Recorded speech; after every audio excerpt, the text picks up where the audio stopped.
الله يوم القيامة يا رب نفسي يا رب نفسي ويقول عيسى روح الله يوم القيامة يا رب نفسي يا رب نفسي ويقول نوح نبي الله يوم القيامة يا رب نفسي يا رب نفسي ويقول يوسف صديق الله يوم القيامة يا رب نفسي يا رب نفسي ويقول رسولنا ونبينا وشفيعنا وحبيبنا سيدنا محمد رسول الله صلى الله عليه وسلم يوم القيامة يا رب أمتي يا رب أمتي যিনি সেই দিন পর্যন্ত আমাদের মতন হতভাগার জন্য এইভাবে পাঞ্জাবির দামা ধরে আল্লাহর কাছে সেজদায় পড়ে কাঁদবে সে কথা আমরা ভুলে গেছি বাবা। আল্লাহ রাসূলের এতটা কুরবানির কথা আমরা ভুললাম কিভাবে? হ্যাঁ বাবা, এখনো পর্যন্ত সময় আছে। আমি তোমাদেরকে দুটো করে পা ধরে অনুরোধ করে বলে যাই, হয়তো তোমাদের মধ্যে বসে থাকা মানুষদের থেকে অনেক মানুষ আছে যাদের থেকে আমি বয়সে কম, জ্ঞানে অজ্ঞ, তাদের মতন বলার বাক শক্তি আমার নাই, তাদের মতন বোঝার ক্ষমতা আমার নাই, তাদের মতন বোঝানোর বিনা শক্তি আমার নাই। কিন্তু আল্লাহ তাআলা আমার দ্বারা যে ক্ষেত্রটা দিচ্ছে এতটুকু ক্ষেত্রতে আপনাদের সামনে হাজির হয়ে একটাই কথা বলবো বাবা, যদি তুমি বলো তোমার পায়ে ধরতে হবে, আল্লাহর কসম করে এতগুলো মানুষকে সামনে রেখে বলছি আমি তোমার পা ধরতে একটু দ্বিধাবোধ করবো না, নির্দ্বিধায় আমি তোমার পায়ে পড়ে কাঁদবো। তারপর তোমার মতন যুবককে বলবো যুবক আল্লাহর সাথে নাফরমানি করো না, আল্লাহর সাথে গাদ্দারি করো না বাবা। আল্লাহ তোমাকে দুনিয়ার জীবন দিয়েছে, আল্লাহ তোমাকে খাওয়াচ্ছে, আল্লাহ তোমাকে পড়াচ্ছে, দুনিয়ার বুকে তোমাকে পাঠিয়েছে, তোমাকে তো তার কাছে ফিরে যেতে হবে। তাহলে তুমি কেন সে আল্লাহর সাথে গাদ্দারি করো বাবা? আল্লাহকে কি করতে তুমি ভুলে যেতে পারো?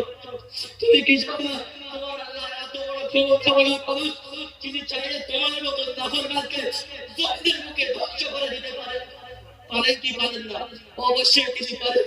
সে আল্লাহকে কি করে ভুলে গেছি বলুন? দুনিয়ার ভালোবাসা দিনের মধ্যে এমন জায়গা করে গেছে, আল্লাহর ভালোবাসা আমাদেরকে জাগাতে পারে নাই। আল্লাহর তরফ থেকে দেখা হয় এখনো পর্যন্ত মসজিদে আসতে পারি না, এখনো পর্যন্ত মসজিদগুলো বিরত হয়ে যায়, এখনো পর্যন্ত অল্প কোটি সংখ্যা মানুষ মসজিদে দেখতে পাওয়া যায়, এখনো পর্যন্ত হাজার মানুষ মদের আড্ডায় বসে থাকে, এখনো পর্যন্ত হাজার মানুষ জুয়ার আড্ডায় বসে থাকে, এখনো পর্যন্ত হাজার মানুষ তাসের আড্ডায় বসে থাকে, এখনো পর্যন্ত হাজার মানুষ গাছের আড্ডায় বসে থাকে। ও ভাই, তোমরা কি সত্যিকার আল্লাহকে ভুলে গিয়েছো? তোমরা কি মনে করেছো মরণের পরে তোমাদের কি শাস্তি হবে না? তোমাদের এই কথা কে গ্যারান্টি দিল যে মরণের পরে তোমাদের কোনো রকম শাস্তি হবে না? কে তোমাদের বললো তোমরা মৃত্যুবরণ করলে তোমাদের জান্নাত হয়ে যাবে? কে কথা বললো তোমাদের মৃত্যুর কোনো যন্ত্রণা হবে না? কথা কেউ বলেছে? কেউ বলে নাই। হযরতে আবু বকর রাদিয়াল্লাহু তাআলা এর বিষয়, হযরতে ওমর রাদিয়াল্লাহু তাআলার বিষয় আল্লাহ রাসূল সাল্লাল্লাহু আলাইহি ওয়াসাল্লাম তিনি তার সময় জমানে বলেছিলেন ওমর ফিল জান্নাহ আবু বকর ফিল জান্নাহ, ওমর জান্নাতি আবু বকর জান্নাতি।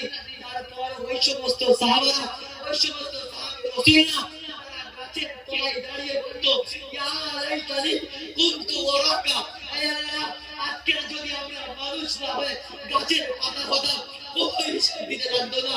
আজকে আমি আর আপনি মানুষ হয়ে কিসের অহংকার করি, কিসের এত গর্ব করি, কিসের এত ক্ষমতার জোর, কিসের এত টাকার গরব?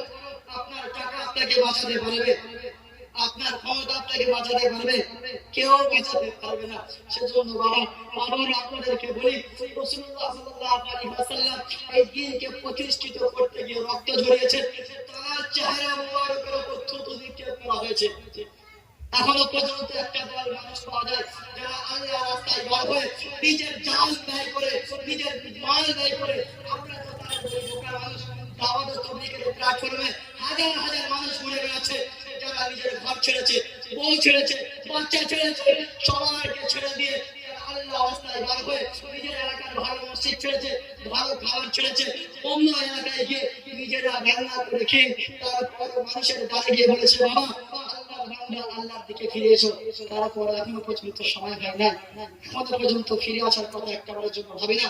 এখনো পর্যন্ত দৈনিক তো আল্লাহর তরফ থেকে ডাক যায়, হাইয়া আলাস সালাহ, এসো তুমি নামাজের দিকে, হাইয়া আলা ফালাহ, এসো তুমি কামিয়াবের দিকে।